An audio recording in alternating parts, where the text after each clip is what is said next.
Sí, la palabra de Dios en el libro de Daniel dice: en el tercer año del reinado de Belsasar. Noten que todavía estamos bajo el reinado de Belsasar. Él tuvo esta visión antes de la visión del escrito en la pared, Mené, Mené, ¿se recuerdan?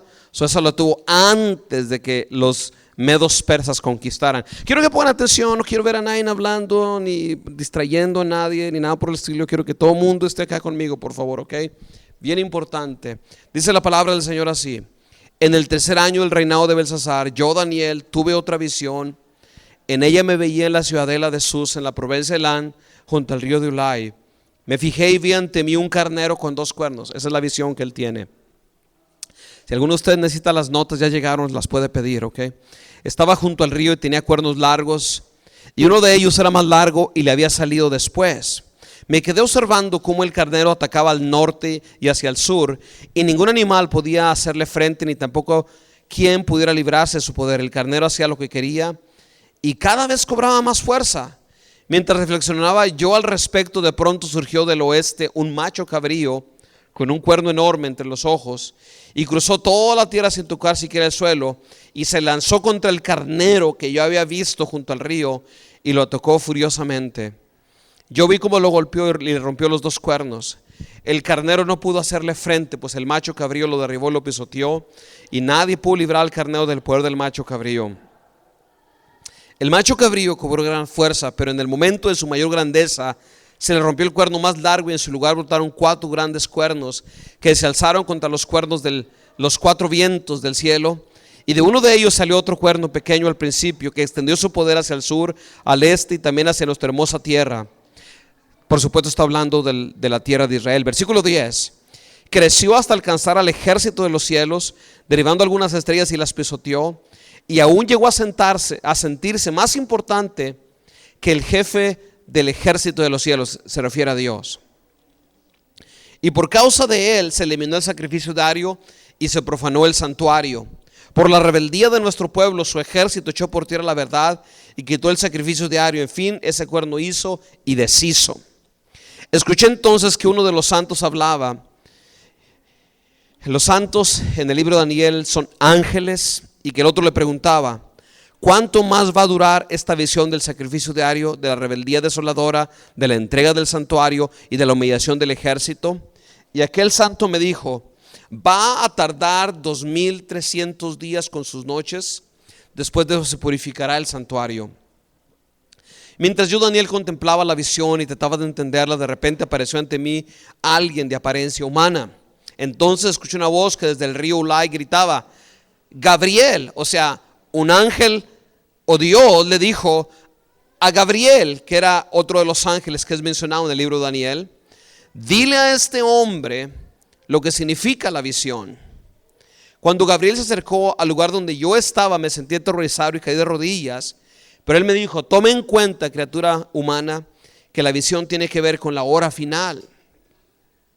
Mientras Gabriel me hablaba, yo caí en un sueño profundo de cara al suelo, pero él me despertó y me obligó a levantarme mientras me decía: voy a darte a conocer lo que sucederá cuando llegue al fin el tiempo de la ira de Dios, porque el fin llegará en el momento señalado.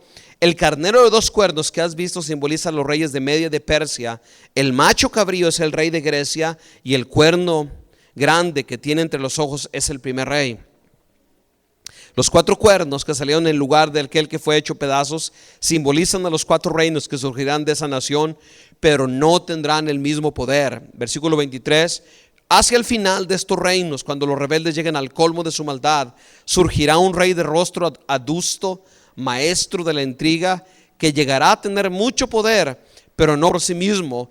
Ese rey causará impresionantes destrozos y saldrá airoso en todo lo que emprenda, y destruirá los poderosos y al pueblo santo. Con su astucia propagará el engaño, creyéndose un ser superior, y destruirá a mucha gente que quería estar segura, y se enfrentará al príncipe de los príncipes, pero será destruido sin la intervención humana.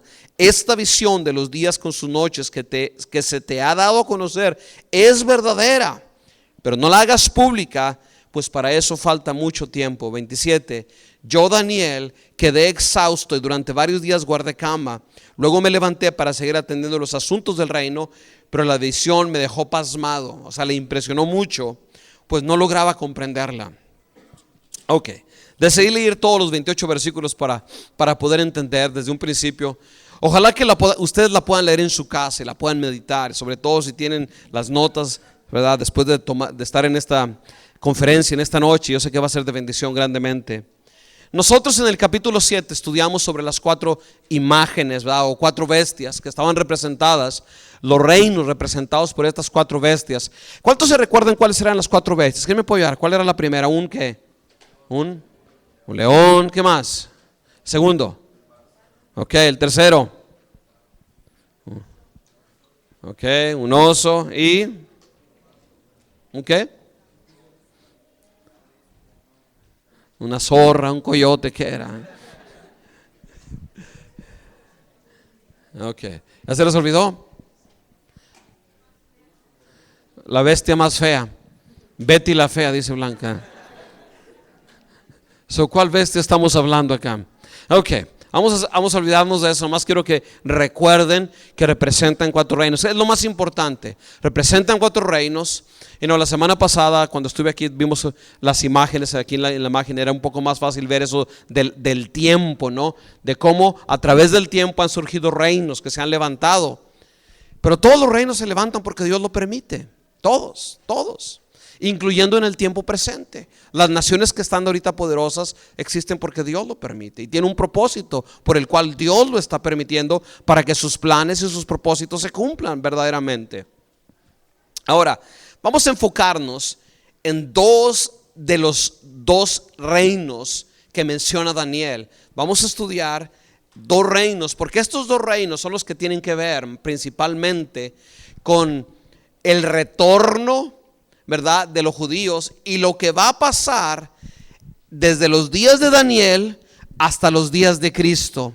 Si pusiéramos una línea, aquí está Daniel, miren, volteen para acá todos conmigo, no volteen allá a ver la Biblia y nada.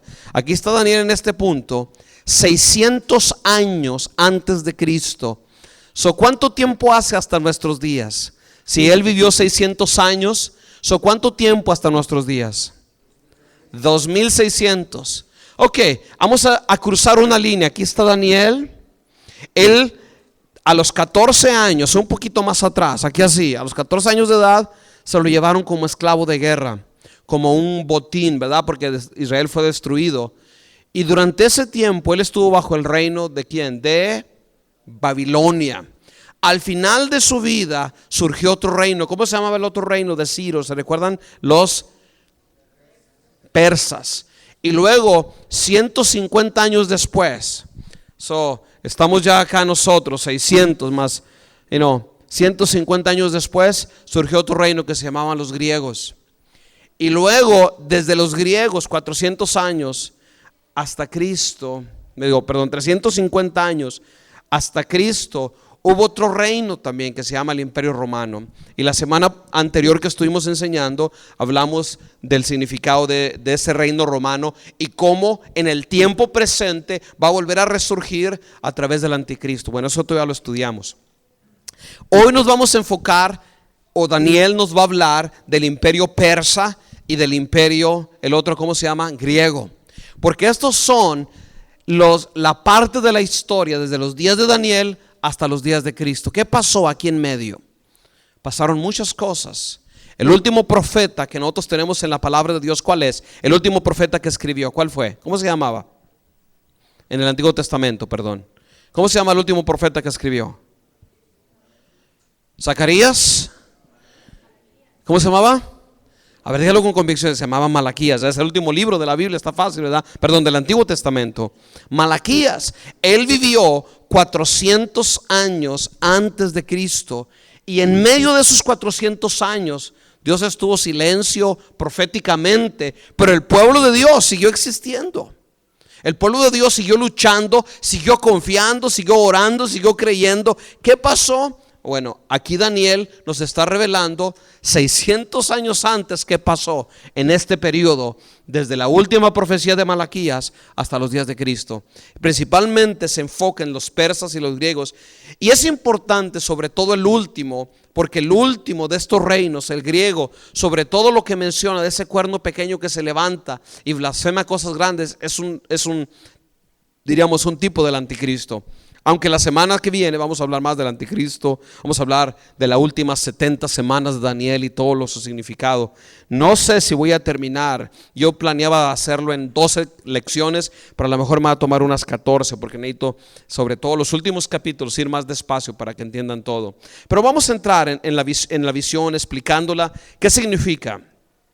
La primera cosa que nos damos cuenta es que esta es una visión que él tiene. Él dice: yo tuve una visión, yo estaba en el río, y menciona en qué ciudad, en Susa, en la provincia de Elam, junto al río Ulai. Y él estaba ahí, y dice que en ese momento, versículo 3, me fijé y vi ante mí un carnero con 2 cuernos. Él no se lo esperaba probablemente, pero dice que vio esta visión. Más o menos, para este tiempo, si él fue llevado cautivo como 600 años antes de Cristo, 615, 620 para ser más exactos, eso era más o menos como en el año 550 antes de Cristo cuando esto ocurrió. 550 años antes de Cristo. Ahora, él tiene esta visión, versículo 2, del 2 en adelante, dice que la empieza a describir, nos empieza a contar cómo era esta visión. Dice el versículo del 3 al 4, dice: me fijé y vi ante mí un carnero con sus 2 cuernos. ¿Cuántos saben lo que es un carnero? ¿Algunos de ustedes saben qué es un carnero? ¿Sí? ¿Qué es un carnero? Díganme otro nombre de un carnero. ¿Sí? No. ¿Cómo?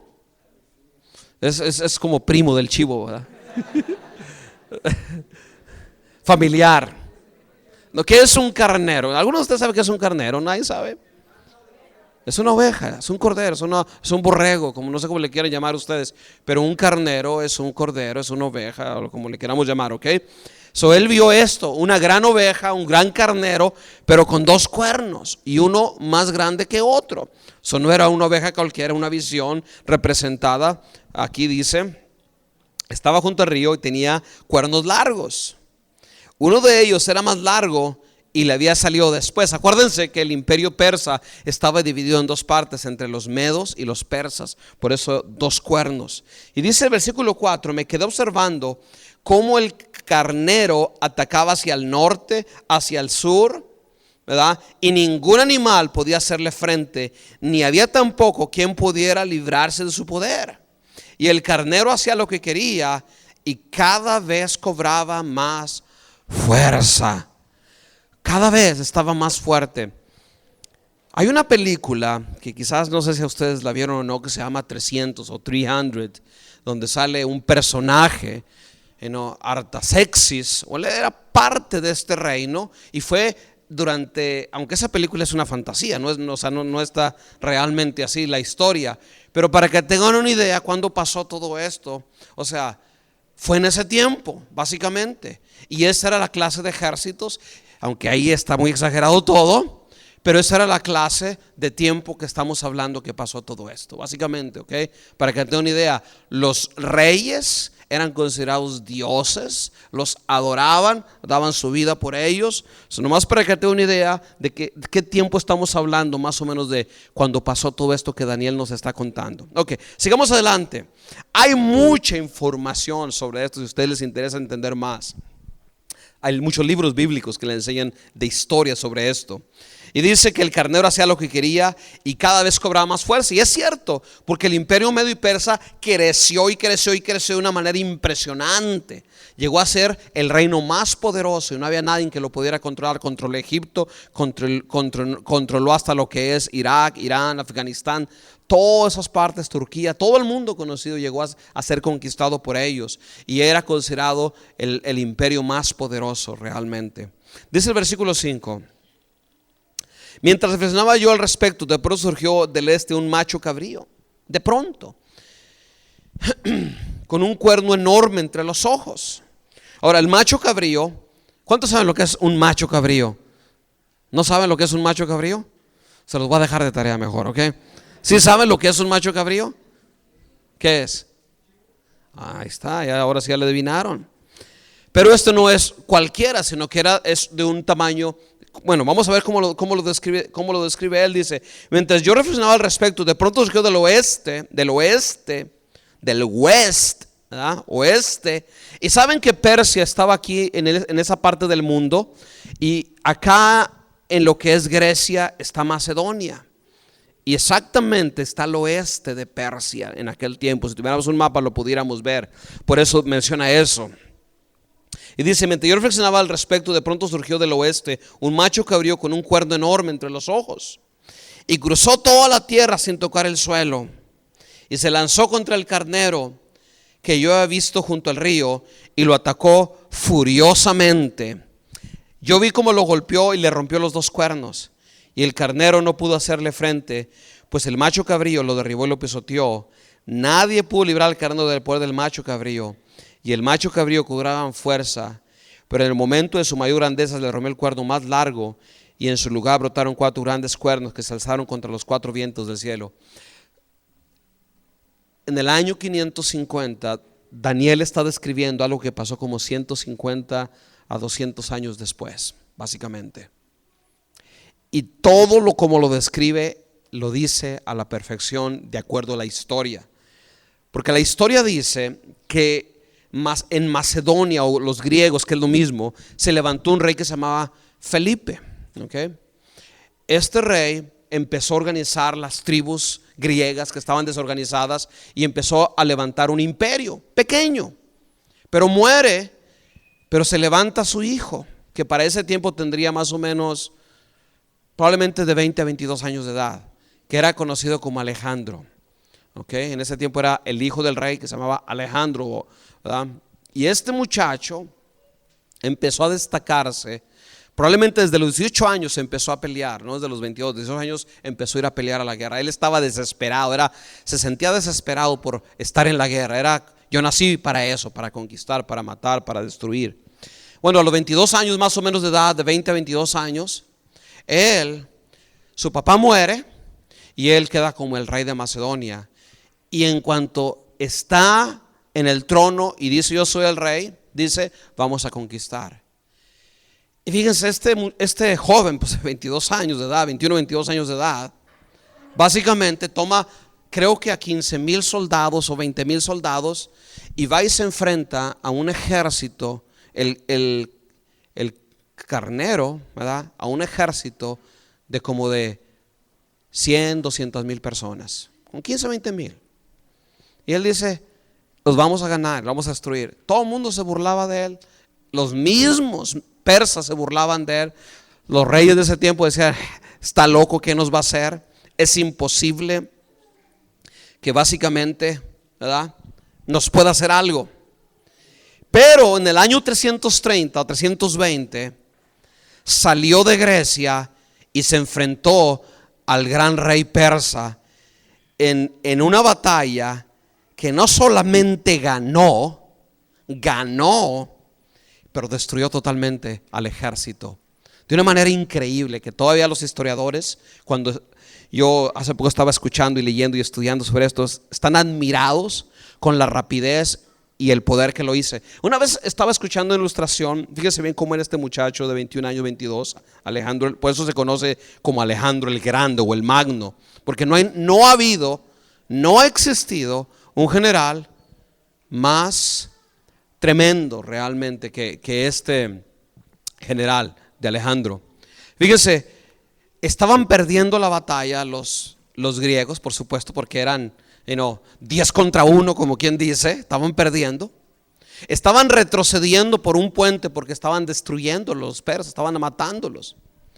Él, literalmente, dicen los historiadores, se montó en uno de sus caballos y solo corrió a través del puente a enfrentarse a una multitud enorme que venían en su contra, y no paró de matar soldados, ¿verdad?, a diestra y siniestra. Y cuando todo su ejército vio eso, uno tras uno empezaron a correr a hacer lo mismo, y se abrió el enemigo y empezaron a ganar la batalla. Pero era un 21 años, 22 años, no tenía ningún temor. Para hacer la historia corta, derrotó al rey, fue a Egipto, conquistó, fue a Afganistán, fue a toda aquella parte del mundo.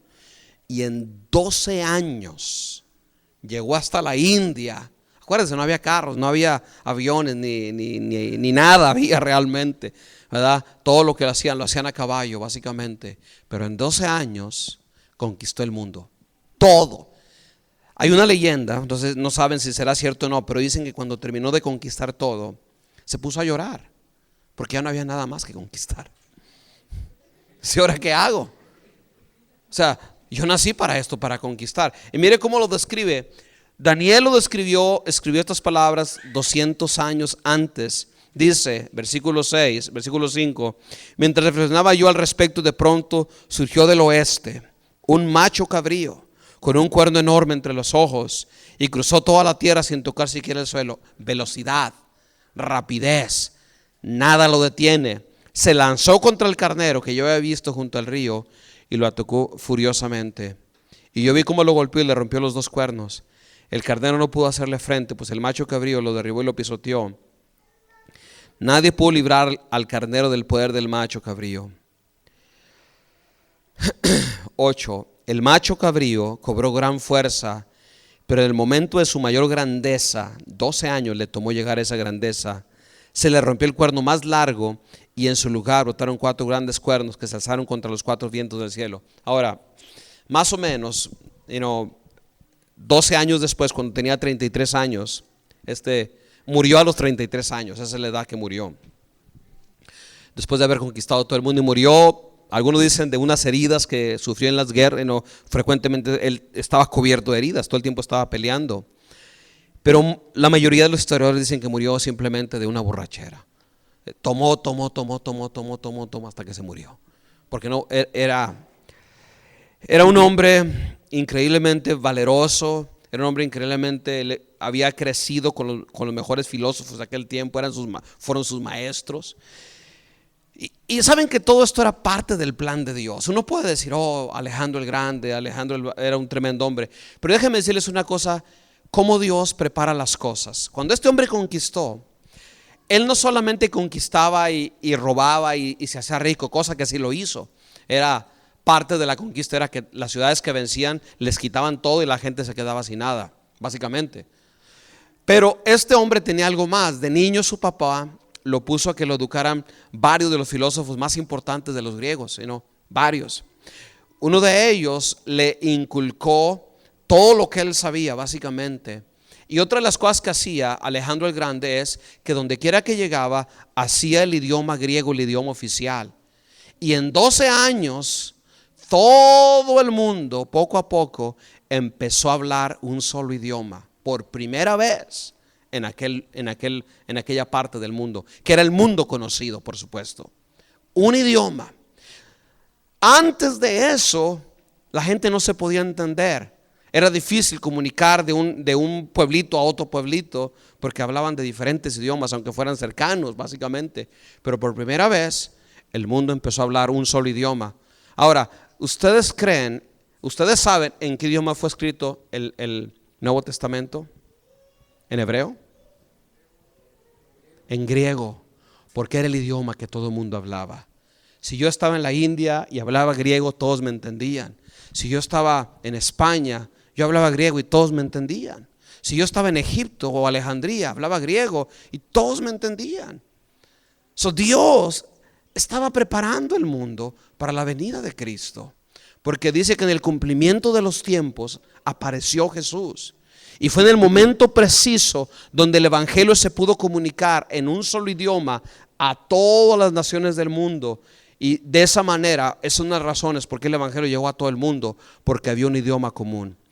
Y Dios lo empezó a hacer, de 300 años antes, Dios estaba preparando el mundo. Ahora, bien importante todo esto, porque uno empieza a entender quién es Dios y cómo Dios está en control de todas las cosas. Y que aún los reinos se levantan para cumplir los propósitos de Dios, como hoy en día, ¿verdad? A veces nosotros nos afanamos mucho porque decimos somos de Guatemala o somos de México, ¿verdad? Bueno, cuando pierde la selección no somos de México ni de Guatemala, somos de Estados Unidos o de Brasil. Pero el punto que yo quiero que en esta tarde entendamos es de que a veces nosotros pensamos que todo eso, ya era así. Pero yo creo con todo mi corazón que Dios no ve fronteras y que no le importa si yo nací allá en un pequeño rancho en México y si Dios me tiene acá y estoy en este país. Él tiene un propósito. No sé si lo entienden ustedes en eso, porque a veces pensamos muy chiquito, muy chiquito, muy chiquito, y pensamos que la vida se compone únicamente de mis deseos y mis planes, y nomás lo que yo deseo, que es comer, que es dormir, que es cambiarme, y es todo. Mucha gente su vida es eso, en vez de pensar: Señor, ¿qué quieres que haga? ¿Cuáles son tus propósitos para mi vida? Ayúdame a ver la vida como tú la ves, Dios. Ayúdame a ver tu plan, todo, Dios. Ayúdame a hacer una parte de que tu plan se cumpla en este tiempo. De veras, yo quiero que ustedes en esta tarde en su corazón pongan bien claro esto: que Dios tiene un propósito para nuestras vidas. Amén. ¿Lo creen con todo su corazón? ¿Creen ustedes que Dios está en control del mundo o el diablo está realmente en control del mundo? ¿Quién está en control?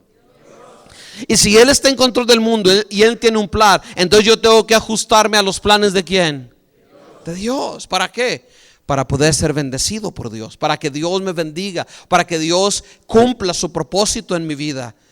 Si lo vemos aquí, que Dios lo empieza a hacer. Y dice la palabra del Señor que el macho, cuando cobró gran fuerza, pero en el momento de su mayor grandeza, a los 33 años, se le rompió el cuerno más largo. Murió Alejandro.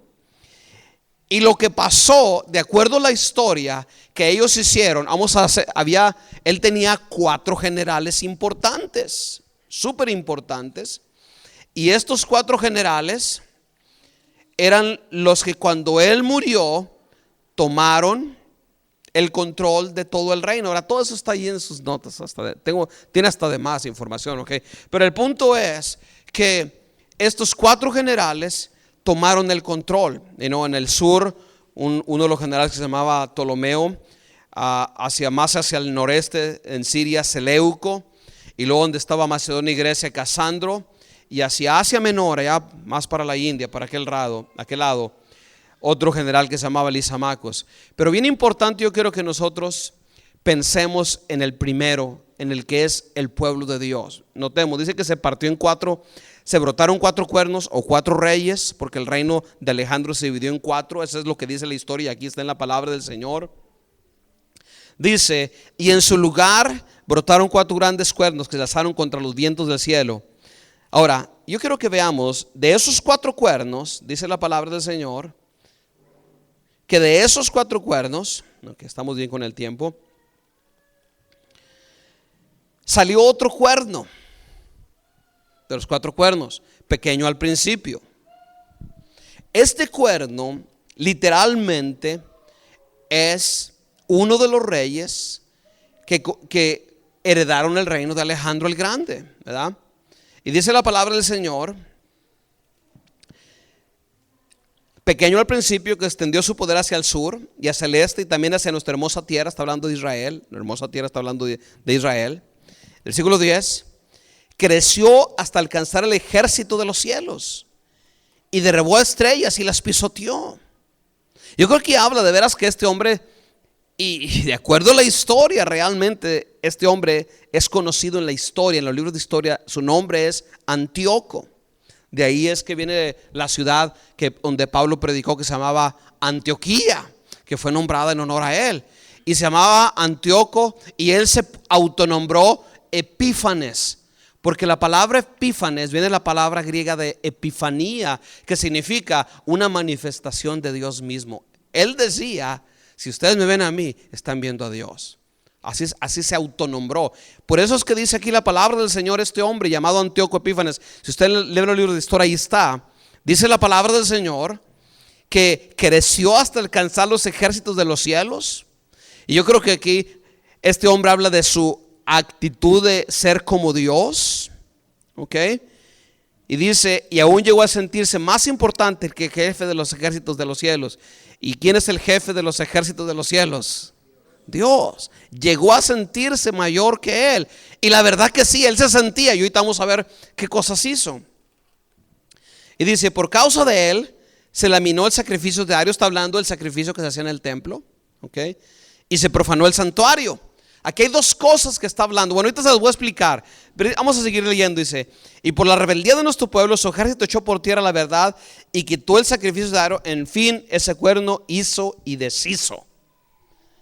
Y Daniel está con la boca abierta viendo todo. Y dice la palabra del Señor: escuché entonces que uno de los santos, o sea, un ángel, hablaba, y otro ángel le preguntaba. En la visión vio ángeles, y un ángel le pregunta a otro ángel ahí, y le dice: ¿cuánto más va a durar esta visión del sacrificio diario, de la rebeldía desoladora, de la entrega del santuario y de la humillación del ejército? En otras palabras, está diciendo: ¿por cuánto tiempo este hombre va a estar dominando y controlando y destruyendo al pueblo de Dios, al pueblo judío? Y dice aquí la palabra del Señor: y aquel santo me dijo: va a tardar 2300 días con sus noches. Después de eso se purificará el santuario. Ahora miren lo que dice el versículo 15. Mientras yo, Daniel, contemplaba la visión y trataba de entenderla, de repente apareció ante mí alguien de apariencia humana, un hijo de hombre, ¿verdad? Dice otras versiones. Y yo creo que yo les expliqué en semanas anteriores que es Jesús manifestando. O sea, esta es una teofanía, ¿verdad? Una manifestación de Dios en forma humana. Escuché entonces una voz que desde el río Ulai gritaba: Gabriel. Se nos da el nombre de uno de los ángeles que está hablando con Daniel, y su nombre es Gabriel. Ahora, hay en la Biblia solamente dos ángeles que los conocemos por nombre. ¿Quiénes son? Miguel, Gabriel. Y hay uno más. No, no es San Gabriel, ni San Fernando tampoco, ni Santa Ana. ¿Quién es el otro ángel? ¿Cómo? No te oigo, Blanca. ¿Quién?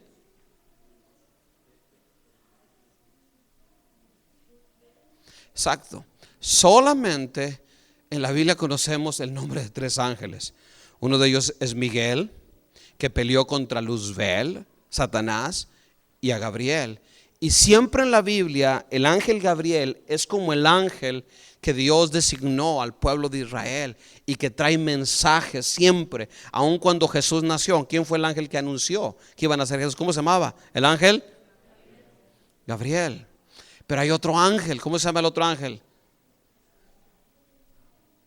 Lo malo es que estoy tanteando. No sabía cómo se llama el otro ángel.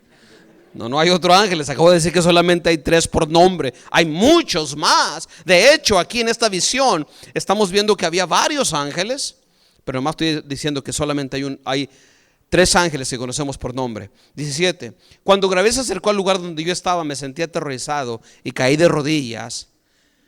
Pero él me dijo: toma una cuenta, criatura humana, que la visión tiene que ver con la hora final. O sea, aquí hay varias cosas importantes. Cuando Daniel vio esta visión, ¿había el país de Israel? ¿Había o no había? Cuando Daniel tuvo la visión, ¿había o no había? No había. ¿Había templo?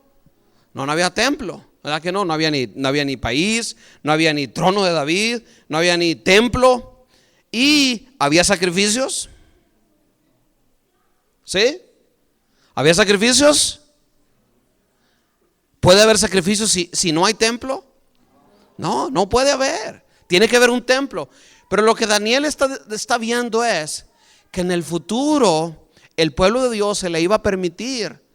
Y no solamente se le iba a permitir regresar.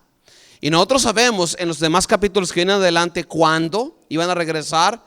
Y también se nos dice que se iba a levantar un templo otra vez. Y que iba a haber sacrificios. Y que se iba a profanar el templo. Estamos viendo las cosas que está empezando ahora. Todo eso ocurrió. Todos sabemos que después de Daniel vivió Esdras y vivió ¿quién más? Nehemías. ¿Y a qué regresaron ellos? Ellos vieron después de Daniel. ¿A qué regresaron ellos? A reconstruir el templo. Ok. Pero sigamos leyendo para ver si entendemos. Dice, déjeme leer nada más. Ok, 18. Mientras Gabriel me hablaba, yo caí en un sueño profundo, de cara al suelo. Ya entiendo por qué algunos, cuando está el domingo la predicación, se duermen. Ya entendí.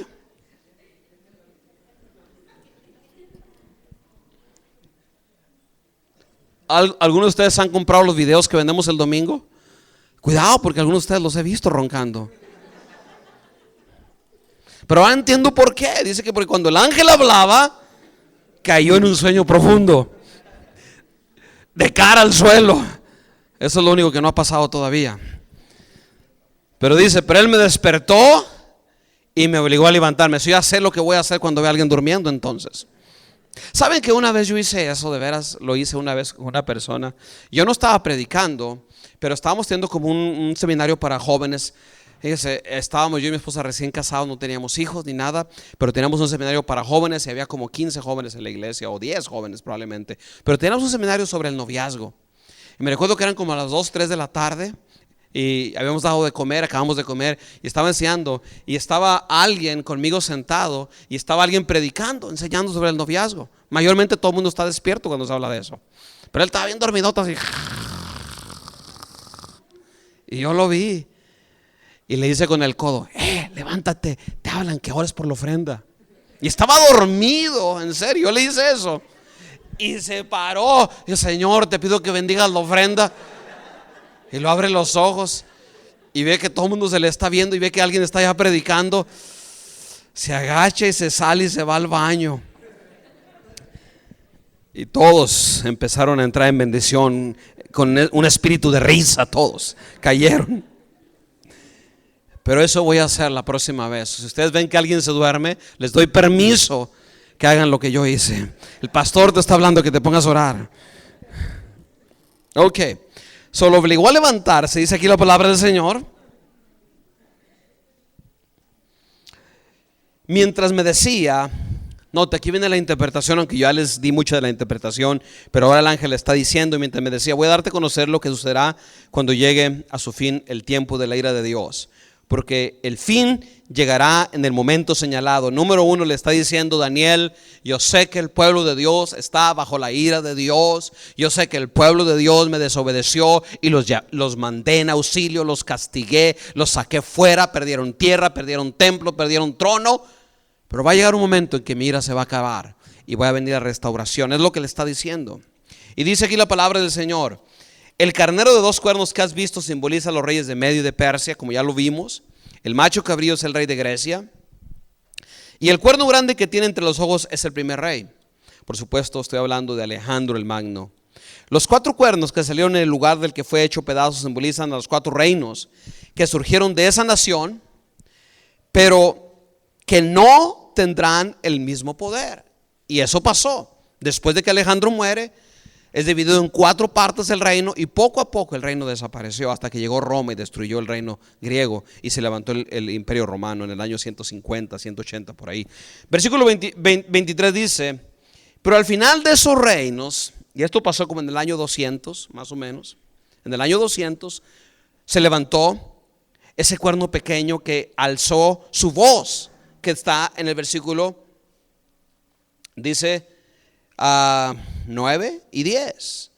De uno de ellos, de uno de los cuernos, dice, salió otro cuerno pequeño al principio que extendió su poder hacia el sur y hacia el oeste. Dice, versículo 23, hacia el final de sus reinos, cuando los rebeldes lleguen al colmo de su maldad, surgirá un rey de rostro adgusto, maestro de la intriga, que llegará a tener mucho poder, pero no por sí mismo. Ese rey causará impresionantes destrozos y saldrá airoso en todo lo que emprenda. Destruirá a los poderosos, y note, y al pueblo santo. Y todo eso ocurrió en el año 200. Antíoco Epífanes hizo todo eso. Con su astucia propagará el engaño, creyéndose un ser superior o creyéndose Dios. Antíoco Epífanes, Antíoco, la revelación de Dios, en pocas palabras, él solo se autonombró. Destruirá a mucha gente que creía estar segura y se enfrentará, dice, al príncipe de los príncipes, pero será destruido sin la intervención humana. Ahora, este hombre existió, Antíoco existió, vivió, fue un hombre terrible que realmente quiso destruir. ¿Qué hizo este hombre? Quiso destruir el pueblo de Dios, por supuesto. En mis notas yo les puse a ustedes unas notas, dice que se refiere a Antíoco Epífanes, que gobernó ahí en la parte donde estaba el pueblo de Israel del año 175 al año 163, por 12 años también. Este rey impuso dioses o imágenes de dioses y obligó a que todos los griegos, a que todos los judíos aprendieran el idioma griego. Prohibió la circuncisión, prohibió el culto, prohibió todo lo que tenía que ver con Dios. Quitó los símbolos sagrados del pueblo de Dios y colocó en el lugar santísimo una imagen del dios Júpiter, su dios de él. Además, este hombre, la historia dice que mandó sacrificar un cerdo, sobre el altar donde sacrificaban los sacrificios a Jehová. Ahora, ¿por qué lo hizo? Lo hizo porque los cerdos, como todos los que saben un poco pues de lo que es la cultura judía, el mandamiento de Dios era considerado un animal inmundo. Pero lo hizo para profanar el lugar y luego obligó a que lo adoraran. Les prohibió que guardaran el sábado y prohibió la Biblia. Todo eso hizo. Ahora, alguien más va a hacer exactamente lo mismo durante el tiempo de la tribulación, y ese se llama el anticristo. El anticristo va a hacer exactamente lo mismo, y este cuerno pequeño es un símbolo del anticristo. Representa la misma maldad y representa exactamente el mismo espíritu del anticristo que va a venir durante el tiempo de la gran tribulación. Déjenme, les doy un recuento de la gran tribulación. La gran tribulación son 7 años que empiezan o es inaugurada después de que la iglesia es levantada, ¿verdad? Los muertos en Cristo. ¿Qué dice la palabra de Dios en Tesalonicenses capítulo 4? Primero, luego los que hayamos quedado seremos levantados juntamente. En ese momento que Dios nos lleva a nosotros en lo que es el rapto, empieza la gran tribulación. Pero los primeros 3 años y medio de la gran tribulación van a ser de aparentemente paz y prosperidad. Y la gente dirá: ¿quién como la bestia? Y no dejará que nadie comercie más que los que dejan poner la marca de la bestia en la frente o en la mano, donde lo van a hacer, pues, donde dice la palabra de Dios. Y todo el mundo irá tras de él porque le dio vida al falso profeta, porque murió y lo resucitó, y etcétera, etcétera. Y la gente dirá: wow, ¿quién es este? Y como yo les dije la semana anterior, en los versículos que vienen más adelante vamos a ver un poco más qué clase de hombres es el anticristo.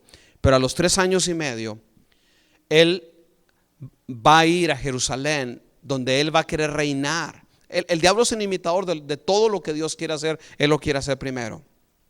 Un día Cristo va a regresar a Israel, establecer su reino físico aquí en la tierra, y su capital será Jerusalén. Pero durante la gran tribulación, después de los 3 años y medio que nos fuimos con el Señor, el diablo va a venir y va a querer establecer su capital de su reino aquí en la tierra sobre Jerusalén. Y va a entrar al templo y va a demandar que lo adoren, y va a demandar que le sacrifiquen, y va a demandar que únicamente se practique una religión en nombre de la paz mundial. Ustedes saben que hoy en día todo el mundo que lee un poco de las noticias se da cuenta que en este momento hay conflicto que por 50 años ha existido. Se llama el conflicto de que el pueblo de Dios hace 50 años, el 28 de abril de 1948, el pueblo de Israel fue declarado una nación, fueron restaurados como nación. Eso está en la historia de nuestros días, y es la higuera de que habla la palabra de Dios. Cuando veáis la higuera que empieza a dar sus frutos, sabéis que todas estas cosas están a punto de ocurrir, y que no pasará una generación hasta que todo esto acontezca. Bueno, el pueblo de Israel ya ahí está. En algún momento después de que nos vayamos va a venir el anticristo y va a decir: no, yo ahora voy a traer la paz. Ya no va a haber guerra entre palestinos, y ya no va a haber guerra entre judíos, ya no va a haber guerra entre los árabes, pero voy a traer la paz. Pero adórenme. Y a que no saben qué va a pasar con los judíos, los que no lo quieran los va a empezar a matar. Por eso Cristo dice estas palabras en el capítulo 24 de Mateo: cuando vosotros veáis, ¿qué? La desolación asoladora de la cual habló Daniel, los que estén en los campos no regresen, los que estén acá, sino que salgan, porque aquellos días serán de gran persecución. Este es el tiempo de la gran tribulación, y este hombre, Antíoco Epífanes, es un símbolo, este cuerno pequeño, de exactamente lo que el anticristo va a hacer durante la gran tribulación, exactamente lo mismo. Prohibirá la escritura, matará a los que quieran creer en Dios, matará a los judíos, a muchos judíos los matará, abolirá la religión judía y ahora quedará ser adorado única y exclusivamente, al igual como lo hizo ese hombre en el año 175, 165 por ahí más o menos. Exactamente lo mismo. Ahora, dice la palabra del Señor, versículo 26, le dice el ángel a Daniel,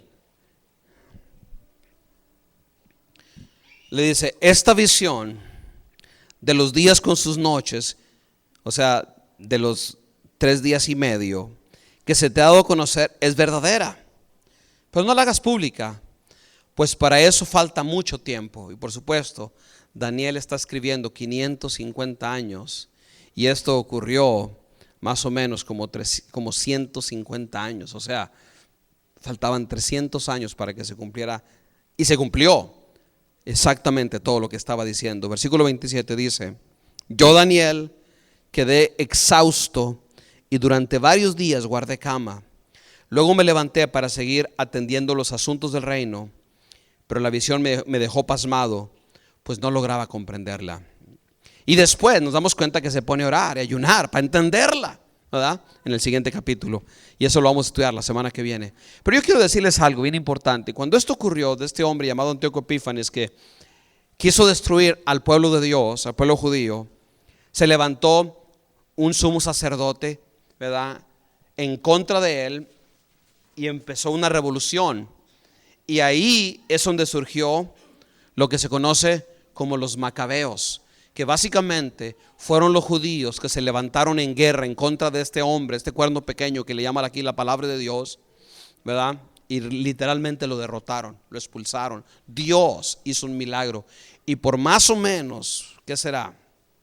Si esto pasó en el año 1965, probablemente como por unos periodos de algunos años, no recuerdo ahorita, el pueblo de Dios fue libre hasta que vinieron los romanos y conquistaron nuevamente todo y tomaron posesión del pueblo de Dios, y Cristo nació en ese tiempo, durante ese tiempo. Pero desde los tiempos de Antíoco Epífanes, como 170 años antes de Cristo, hasta que Cristo nació, era un tiempo de expectativa del pueblo de Dios. O sea, yo creo con todo mi corazón que todas estas cosas que estamos estudiando pasaron porque era la manera de Dios preparar el camino para la venida de Dios. El pueblo de Israel decía: ¿dónde está Dios? Y Daniel les está respondiendo: Dios está en control. ¿Dónde están las promesas? Ya mero las va a cumplir, no pierdan la fe. ¿Dónde está el trono? Uno semejante al Hijo del Hombre vendrá y establecerá su trono. Pero estamos cautivos. Una mano no humana destruirá a tus enemigos.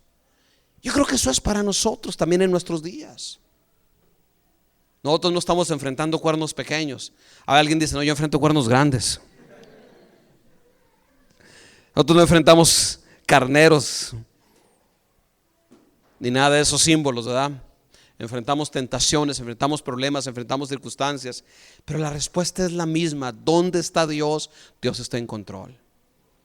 Nunca perdamos de vista que Dios está en control. Si Él está en control de las naciones y de la historia de la humanidad, ¿cuánto más de la vida de una persona? Si Dios puede ordenar que las naciones caigan y naciones se levanten, ¿cuánto más Dios puede ordenar que mañana tenga trabajo? ¿Sí me entienden? Que mañana tenga papeles, que mañana, a algunos se les hace más difícil eso, que mañana se casen. Alguien dice: es más fácil que arregle papeles a que me case. Conforme a su fe se ha hecho. Pero la verdad es de que para Dios, nuestro Dios, no hay nada imposible. Si algo debe de quedar en nuestros corazones como una confirmación o una seguridad plena, es esta: Dios está en control y Dios no depende, o Dios no está controlado por las circunstancias. Dios controla todas las cosas. Él es soberano. ¿Okay? Otra cosa importante: Algunos de ustedes a veces escuchan, ojalá que no escuchen, pero yo he escuchado personas cuando hablan de guerra espiritual, de diablos, de demonios y cosas por el estilo, ¿verdad? Y que elevan al diablo a una capacidad casi igual a la de Dios, ¿verdad? A veces el diablo gana, a veces Dios gana. No, el diablo nunca gana. Nunca gana. Dios siempre gana. El diablo no tiene autoridad. Se le ha quitado. Su autoridad es engañosa, su autoridad es a base de mentiras. Pero debemos de estar bien seguros siempre. Y no debemos de perder la fe, que cualquiera que sea nuestra circunstancia, Dios es Dios y Él está en control de todas las cosas. Y debemos de estar confiados siempre en eso. Si Dios está en control de la historia, Él está en control de mi vida también. Si Dios controla todas las cosas, hasta aún antes de que pasen, ya las controló, ya declaró, ya dijo que va a ocurrir. Cuánto más lo que está pasando ahorita en este momento. Ese es el Dios. Y por eso Daniel escribió su libro, porque los judíos decían: ¿dónde están las promesas de Dios? ¿Por qué todo está mal? Y por supuesto les responde: porque pecaron, porque abandonaron a Dios. Pero como quiera, si se humillan, Dios va a venir, Dios va a restaurar, Dios va a bendecir, Dios cumplirá su promesa. Vamos a gracias a Dios en esta noche, en el nombre de Cristo. Pónganse de pie junto conmigo, por favor. Gracias, Señor. Pónganse de pie conmigo. Vamos a dar gracias en esta noche. Damos al Señor toda la honra y la gloria, Padre. Hoy en esta tarde, Señor, cada vez, Señor, que estamos meditando en tu palabra, Dios, de veras que nuestras palabras se quedan cortas. De veras que nuestras palabras se quedan cortas, Señor. Gracias, Señor. Gracias, Señor. Gracias, Cristo. Bendito sea tu nombre. Te damos a ti la honra y te damos a ti la gloria, Padre. Bendecido sea, Señor. Gracias. Gracias, gracias, gracias. Dele gracias a Dios en este momento. Padre, te damos gracias, Señor, por tu amor, tu misericordia, tu grandeza. Padre bueno, sea tu nombre glorificado, Santo Dios. Sea tu nombre. Vamos a darle gracias. Dígale: Señor, te damos gracias, Padre. Te damos a ti la honra y la gloria. Señor, gracias porque tú estás aquí en esta tarde, Señor. Tu presencia es real y verdadera, Padre. Y te damos a ti toda la honra y toda la gloria y toda la alabanza y toda la adoración y toda la exaltación que solamente, Señor Santo, tú eres digno de recibir, Padre. Hoy te alabamos, hoy te bendecimos y glorificamos, Señor, para siempre. Hoy declaramos que tú vives, hoy declaramos que tú reinas. Hoy declaramos que tú eres el Señor. Yo no sé cuál es su problema, su necesidad. A lo mejor Dios está permitiendo las cosas para que usted y yo aprendamos a confiar en Él. Aprendamos a creer en Él, que Él es poderoso, que Él es Rey, que Él está en control. Alcemos nuestros ojos a Él, porque de Él viene nuestro socorro. Alcemos nuestros ojos, no a las circunstancias, pero a Dios, a su poder, a su gloria, a su majestad, Señor. Padre, te damos a ti la honra y la gloria, Señor. En el nombre de Cristo, Señor. En el nombre poderoso de Cristo Jesús, Señor. Recibe la honra, recibe la gloria, Santo Dios. Santo, santo, santo. Toda la tierra está llena de tu gloria, Señor. Toda la tierra, Señor, está llena de tu gloria. Te alabamos, te bendecimos, te glorificamos, te exaltamos, Señor Santo. Santo, santo, santo, Señor. Tú eres Dios, tú eres el Señor. Tú eres el Dios eterno. Tú eres el Dios todopoderoso. Tú eres exaltado, tú eres glorificado. Y te damos a ti la honra. Y te damos a ti la gloria, la alabanza y la adoración, Santo Dios. Hoy queremos adorarte. Dígale al Señor que le quiere adorar. Dígale: Señor, porque tú eres digno de ser adorado, tú eres digno de ser exaltado, porque tú reinas, tú eres el Rey, tú eres el Señor, tú eres el Dios todopoderoso, Dios. Yo quiero que piense en sus necesidades, sus problemas. Ahora compárelas con Dios, compárelas en esta noche. Diga: Señor, están en tus manos, Señor. Dígaselo, declárelo. Están en tus manos, Dios. Tú no estás limitado por mi necesidad, Señor. tú eres más poderoso que cualquiera de mis necesidades, y tú estás en control de todas las cosas, Padre. Tú estás en control de todas las cosas, Señor. En tu bendito y santo nombre te doy a ti la honra, te doy a ti la gloria, la alabanza, la adoración, la exaltación, Padre. Aquí está mi corazón, mi mente, Padre. Tú eres exaltado sobre todo, Señor. A ti la honra, a ti la gloria, a ti la majestad, Señor. Santo, santo, santo, santo. Toda la tierra está llena de tu gloria, Santo Dios. Hoy te amamos, bendecimos y glorificamos y exaltamos a ti, Señor. Te exaltamos a ti, Santo Dios. Te exaltamos a ti, Santo Dios. Gracias, gracias, gracias, gracias. Dígale: Señor, encomiendo mi vida en tus manos. Dígale: mañana voy a ir a trabajar sabiendo que la victoria ya es tuya.